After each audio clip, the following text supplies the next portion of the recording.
Gamitin mo ang electric niyan, paano? Electric paano?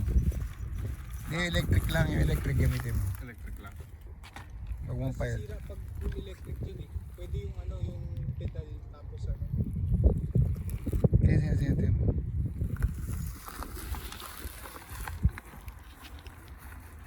May assist yan.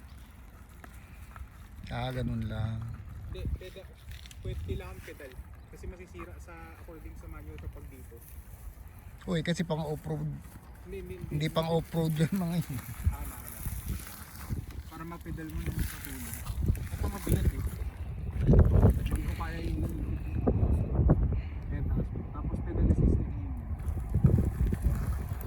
Kailangan i-ano, wag mo gagamitin yung throttle kapag hindi patag.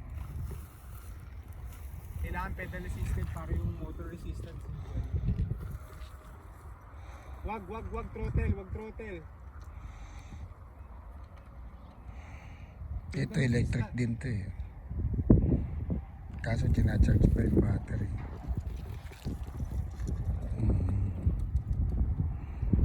May laruan na. Albo, kawawa ang tatay. Manual. Sila dalawa naka-electric. Dapat maganda yung demonstrate to dun eh. Dito na po throttle naman. Alam niyo ba kung anong oras na? 8 PM. Holding sa manual kapag Grabe na 8 PM. Yun nga, yung slopes. Kasi magdadamage yung ano niya. motor. So hindi throttle. Ang gagamitin mo pedal. Para less yung motor resistance na meron dun sa